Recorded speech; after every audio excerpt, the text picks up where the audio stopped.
conquête de la souveraineté passe avant tout par l'exploitation des ressources nationales au profit de nos populations.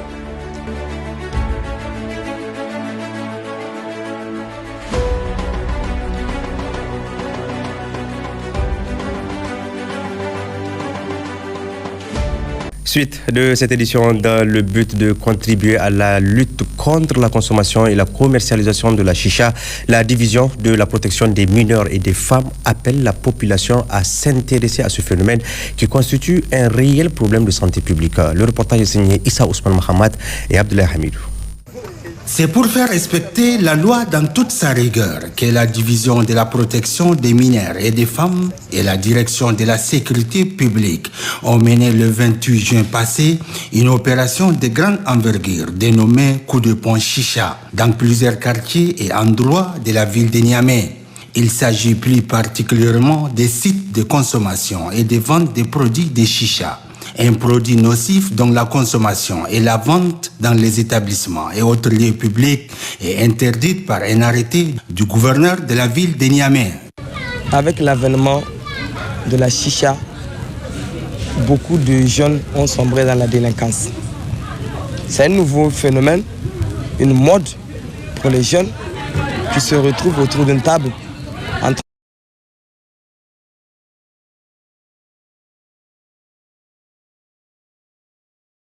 de s'adonner à cette consommation et malheureusement ils sont en train de faire des abus. Déjà la chicha en elle seule, elle est dangereuse pour la santé.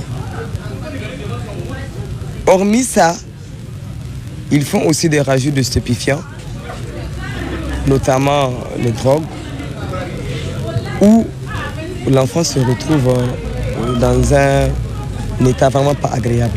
La commissaire principale de police invite par ailleurs l'ensemble de la communauté à s'impliquer davantage dans la lutte contre ces fléaux. Nous sommes dans l'obligation de prendre des actes assez forts pour qu'ils puissent arrêter de consommer ce produit. Après la destruction, mais bien évidemment que nous allons continuer la lutte. Nous allons continuer et nous allons aussi passer aux étapes supérieures. De la sensibilisation, nous sommes venus au niveau des opérations de terrain où beaucoup de saisies ont été effectuées. Des saisies suivies de destruction et des amendes fortes qui vont être versées au Trésor national ont été faites. Après ces étapes, nous allons commencer à aller encore plus loin. Avec des poursuites judiciaires, cette lutte concerne tous les Nigériens. Tous les Nigériens soucieux du pays. Ces enfants nous appartiennent. Les enfants, ce sont des enfants nigériens. Donc la lutte ne se limite pas au niveau des forces de défense et de sécurité. Il faudrait que nous partons dans une synergie d'action avec tous les acteurs communautaires. À commencer par la famille. La famille est le premier cercle de protection de l'enfant. Donc les parents doivent être regardants par rapport à l'éducation des enfants. En plus de mesures coercitives, elle s'engage à continuer la sensibilisation pour amener les jeunes à prendre conscience du danger lié à la consommation des chichas. Le Niger célèbre ce jour la journée internationale pour la prévention des catastrophes. À cette occasion, l'association des scouts du Niger a lancé officiellement les activités rentrant dans le cadre de la dite journée célébrée le 13 octobre de chaque année. Le point avec Issa Ousmane Mohamed et Bachir Rabou. De la prise de conscience à l'action, les jeunes ouvrent la voie à la résilience face au climat et aux catastrophes. Des concerts avec la communauté internationale et les acteurs du changement social. L'Association des scouts du Niger commémore ce dimanche 13 octobre 2024 la journée internationale de prévention des risques de catastrophes. Occasion pour le commissaire général des scouts du Niger de rappeler les progrès accomplis pour accompagner les efforts de l'État.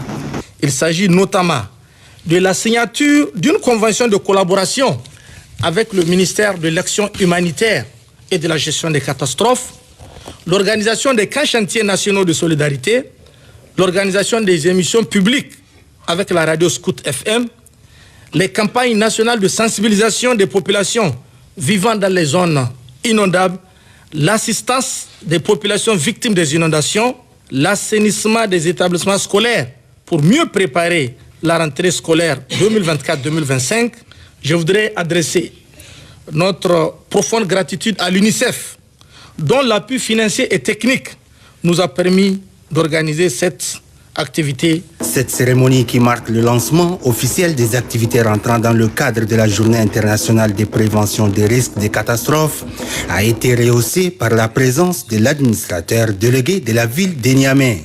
Cette année, la ville de Niamey, en se joignant aux scouts du Niger pour célébrer cette journée, prouve encore une fois la volonté des autorités municipales de booster l'engagement de plus en plus croissant du mouvement scout nigérien à contribuer au bien-être communautaire. Je voudrais profiter de cette tribune pour vous en féliciter et vous encourager pour cet acte noble, hautement patriotique et humanitaire.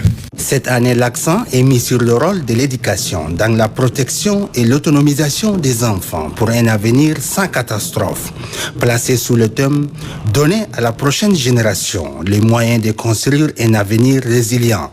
Pour rappel, la Journée internationale de prévention des risques de catastrophes a été instituée le 21 décembre 2009 par l'Assemblée générale des Nations unies et a pour objectif de sensibiliser les populations sur la manière de prendre des mesures afin de réduire le risque de catastrophes. Autre aspect de cette édition, partons à Tawa où le préfet du département de la région a parrainé ce dimanche.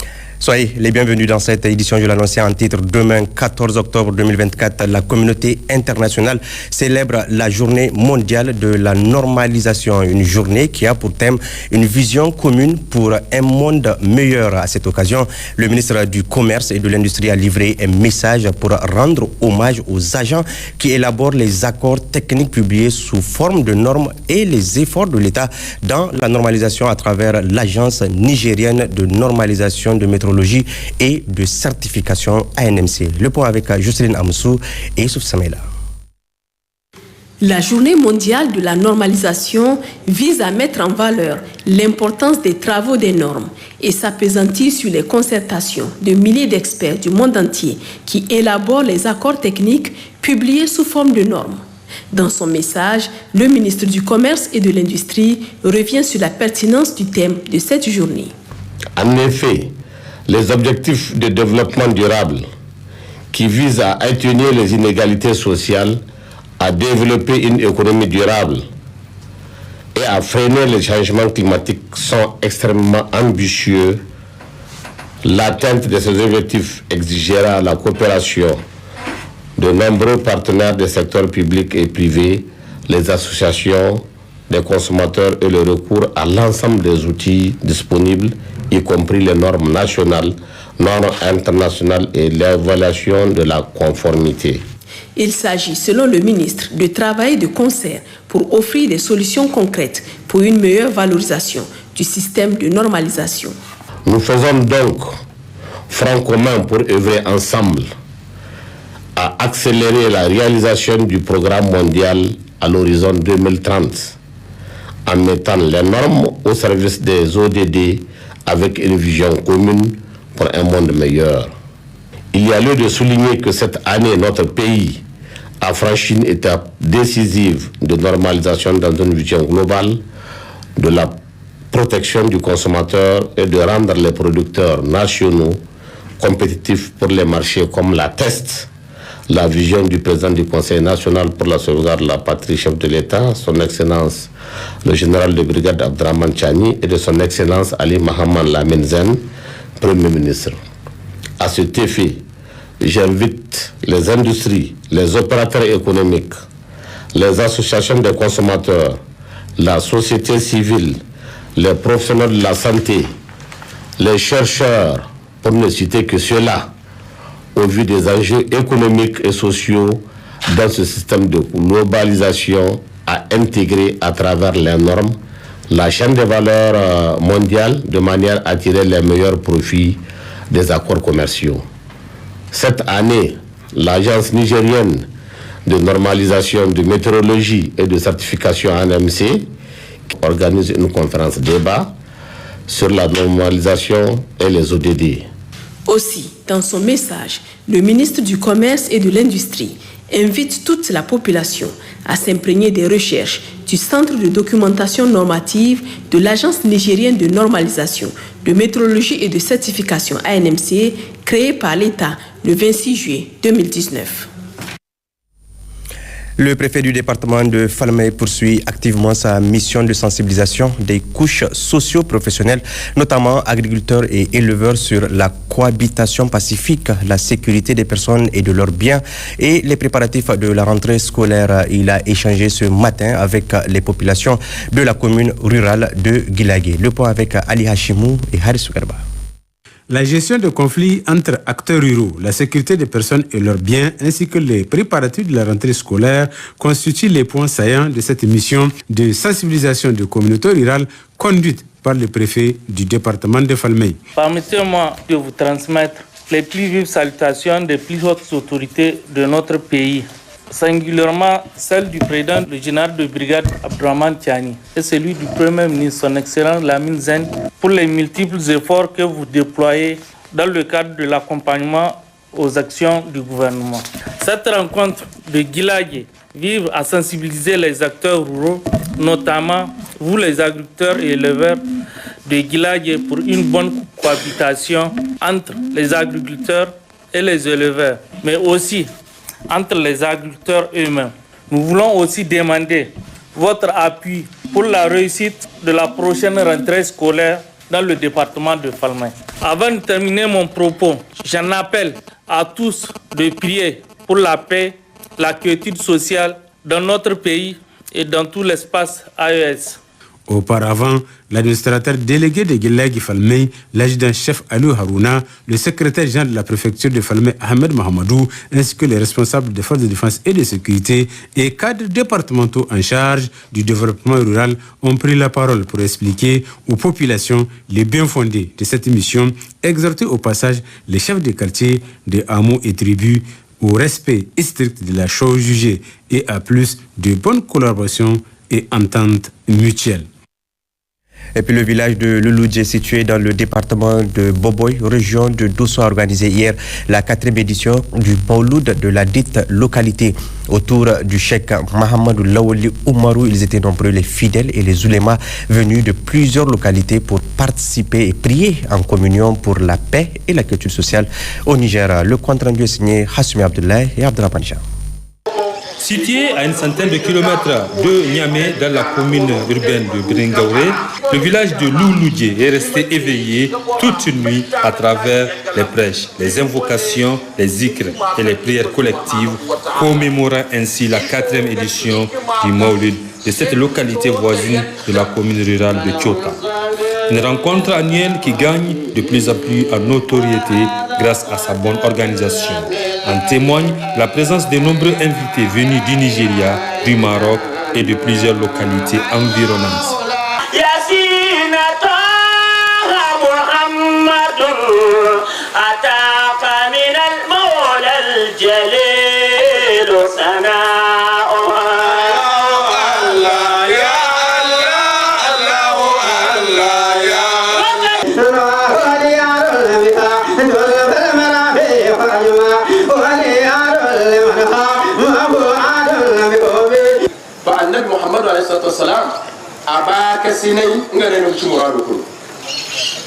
Haribanda kan inna irkoy subhanahu wa ta'ala sabu kan ngagati koyo kan gahabu ima sabu hali kul kan dumiranigo.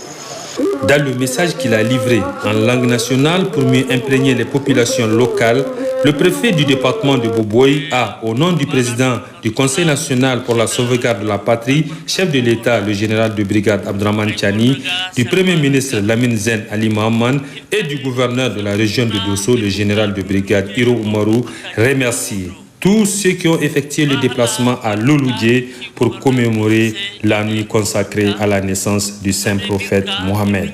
Le chef d'escadron Amadou Boubacar Kader a ensuite exhorté les éleveurs et les agriculteurs à une coexistence pacifique en parfaite harmonie avec les autorités coutumières et administratives, avant d'encourager les ulémas à multiplier les prières, les invocations pour la paix, la sécurité et la souveraineté des 3 pays de l'Alliance des États du Sahel.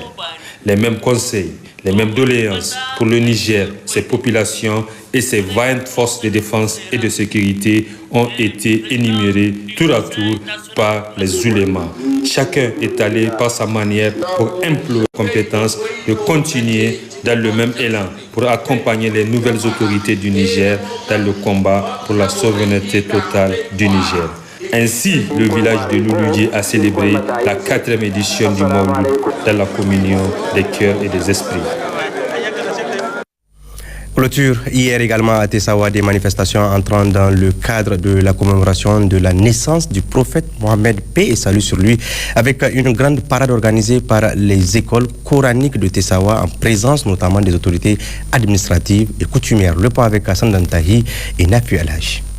À Tessawa, les manifestations entrant dans le cadre de la commémoration de la naissance du prophète Mohammed, paix et salut sur lui, se sont closes hier samedi avec une grande parade à travers les principales artères de la ville.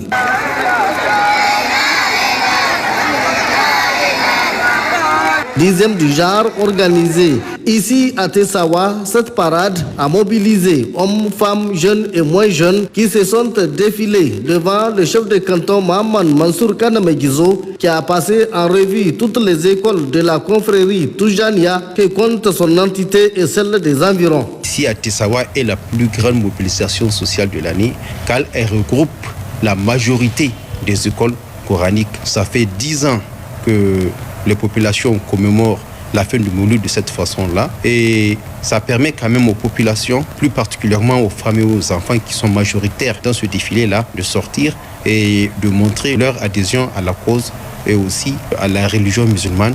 C'est une mobilisation de taille, c'est pour ça que nous remercions les populations. Nous remercions l'État pour son soutien. Cette manifestation d'une grande ampleur ancrée dans la culture des habitants de Tessawa s'est ébranlée à la tribune officielle en présence du préfet du département Salif Moumouni et du chef de canton qui se sont joints au reste des fidèles pour dire des Fatiha pour la paix, la quiétude sociale et la stabilité au Niger et dans tous les pays de l'AES et que le miséricordieux accompagne le CNSP et son président, le général de brigade Abdraman Chani, chef de l'État, dans leur quête quotidienne pour le mieux-être des populations nigériennes. La conquête de la souveraineté passe avant tout par l'exploitation des ressources nationales au profit de nos populations.